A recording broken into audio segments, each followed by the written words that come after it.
देव देते आणि कर्म नेते आणि ज्याच्या नशिबात असेल त्याला भेटते. तर चला सुरुवात करूया आजच्या गोष्टीला. एका गावामध्ये 4 मित्र राहत होते. चौघाचा जिगरी दोस्ताना. त्याच्यातले दोघं ताकदवर, जाडजूड, दोघांच्या अंगात अफाट ताकद आणि दोघं वाळले होते. याने विचार केला की आपण किती काम करायलो तरी आपली तरक्की होईना झाली. चौघजण एका नाईटला बसल्याच्या नंतर त्याचा विचार चालू की आपण काहीतरी केलं पाहिजे जेणेकरून आपल्याकडे पैसा आला पाहिजे. मग ते विचार करू लागले. तेवढ्यात त्याच्यातला एक जण म्हणे की आपल्या जंगलात जे जुना वाडा आहे त्याच्यात मी ऐकलेलं आहे की बुवा खजाना आहे, एक पेटी खजाना आहे, पण ते लोक त्या वाड्यात जायला भीतात. तर आपण त्या वाड्यात जाऊन ते खजाना काढण्याचा प्रयत्न केला पाहिजे. काय सांगावं, आपलं नशीब पलटलं तर. चौघ जणांनी विचार केल्याच्या नंतर चौघ जणांचा ठरलं, निर्णय झाला की आपण त्या जंगलात जायचं आणि ते खजाना काढून आणायचा. चौघ जणांना खोरे, टोपले, जे खतायला लागणार सामान साहित्य आहे ते घेतलं सोबत. निघाली. सायंकाळची निघाली 5-6 वाजता. बॅटऱ्या घेतल्या, जंगलात गेली. 5-6 वाजताचा टाइम होता. मग त्यानं खतनं चालू केलं. खतनं चालू केल्याच्या नंतर त्याचं खतनं चालू. आता त्या जंगलात एक बकऱ्या चारणार होता. बकऱ्या चारणाऱ्याची एक बकरी हरपली. घरी नेऊन बकऱ्या बांधल्या. त्याच्या लक्षात आलं की बुवा एक बकरी आपली जंगलात राहिली.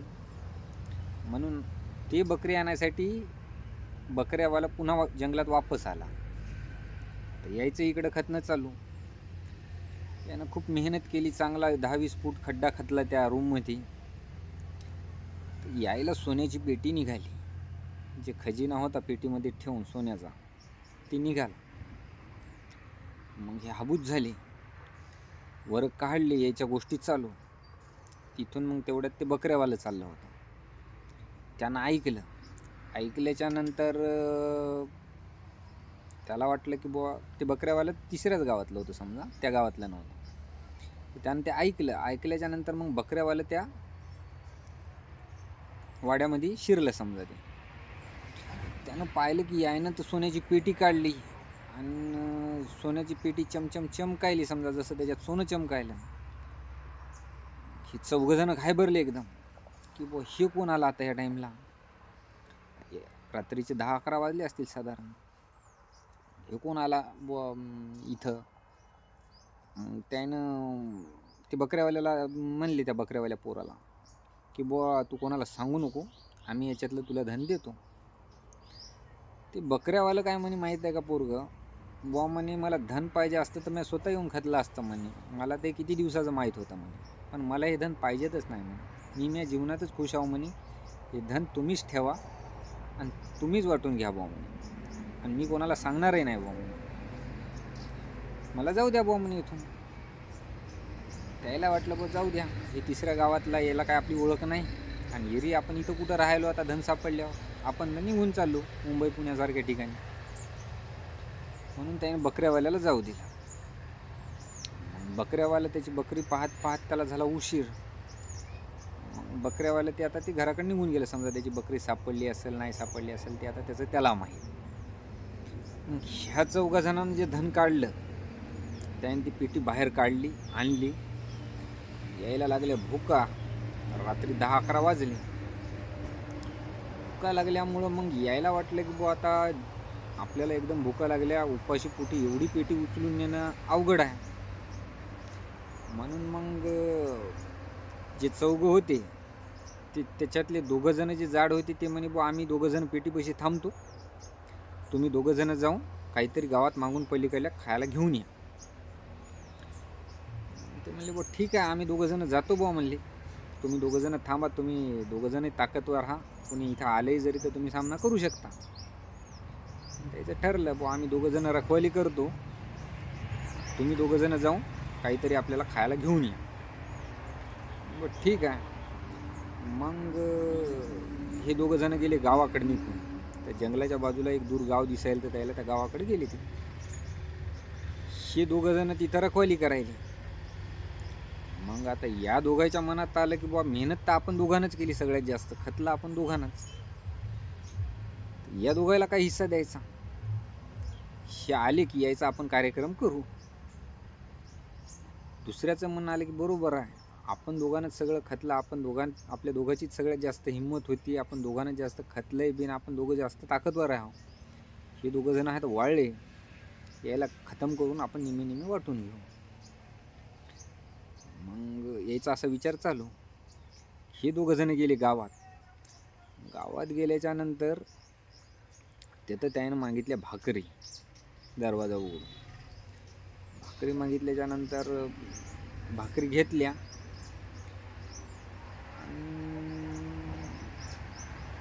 तिथून निघण्याचा प्रयत्न केला समजा त्यानं भाकरी घेऊन.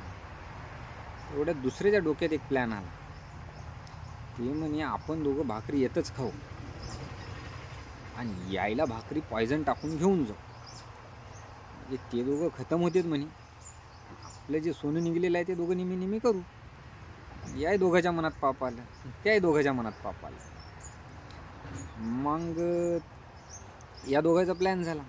यायनं पॉयझन त्या भाकरीवर मिसळवल्याच्या नंतर आता आपलं तर जेवण झालं. आता ही भाकरी खाल्ली की हे दोघं टपकतात तिथं, पेटी उचलून आपण घेऊन जाऊ. ही गेली. आता हे दोघं जे जाडे होते, ताकदवर होते, ही यायची वाट पाहत बसली की बुवा हे कवा येते आणि याला कवा खतम करायचं.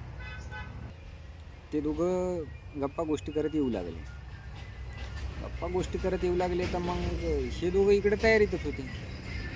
मग हे काय झालं, हे लपले झुडपा मागं. जसे ते दोघं आले तसं ते यायनं काय केलं, दोघांच्या डोक्यात एक एक खोरं टाकलं.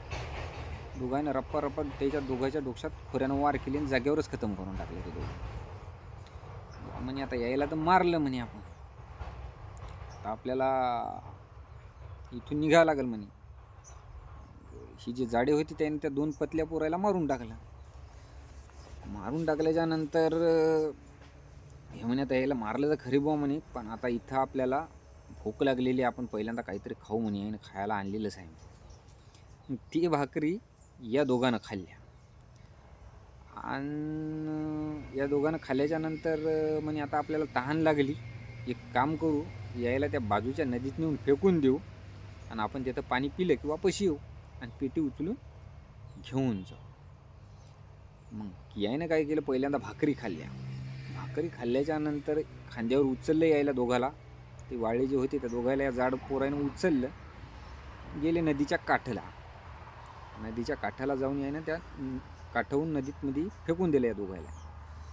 फेकून दिल्याच्या नंतर नदीचं यायनं पाणी पिलं की ते जे जहर पॉयझन टाकलेलं होतं त्यानं असर दाखवणं चालू केलं. ते पूर्ण जहर त्याच्या शरीरात फैललं की हेही दोघं जण जागेवरच मेले. तेही दोघं जण मेले आणि हेही दोघं जण मेले. आता इथं कहाणीमध्ये ट्विस्ट आहे मित्रा. यायला नशिबानं दिलं होतं पण याच्या कर्मानं नेलं. तर झालं असं की हे चौघही मेले तिथं दूर जाऊन, आणि ती पेटी तशीच पडून तिथं साईडला, समजा तिथं बाहेर कुठं काढून आणून ठेवली असेल त्या झुडपापाशी. ही दुसऱ्या दिवशी बकऱ्यावाला तिथं गेलं बकऱ्या चारायला. बकऱ्यावाला गेल्याच्या नंतर त्याला दिसली ती पेटी.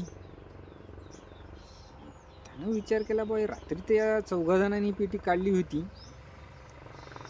हे कुठं गेले. मग त्यानं विचार केला की बुवा हे माझ्याच नशिबात आहे सोन, कारण हे तर मला काल द्यायला ते पण मी घेतलं नाही, तरी पण मला आज देवाने पेटी दिली. चौघालाही भेटली नाही, मलाच पेटी भेटली. ते बकऱ्यावाले ती पेटी उचलून खांद्यावर घराकडे घेऊन गेले. म्हणजे बकऱ्यावाल्याच्या नशिबात ती पेटी होती त्याच्याही नशिबात, पण त्याच्या कर्मानं ती पेटी त्याला भेटली नाही. खताय गेले, पेटी निघाली, सोनं सापडलं त्याला, त्याच्या नशिबात होतं, पण त्याच्या कर्मामुळं त्याला ते भेटलं नाही. आणि बकऱ्यावाल्याचं नशीब होतं म्हणून बकऱ्यावाल्यानं न काही करता ती बकऱ्यावाल्याला पेटी भेटली. तर अशी गोष्ट आहे मित्रांनो. कर्म चांगली पाहिजे. तात्पर्य हे आहे की कर्म चांगले करा, नशीब आपोआप बदलते. ठीक आहे मित्रांनो, धन्यवाद.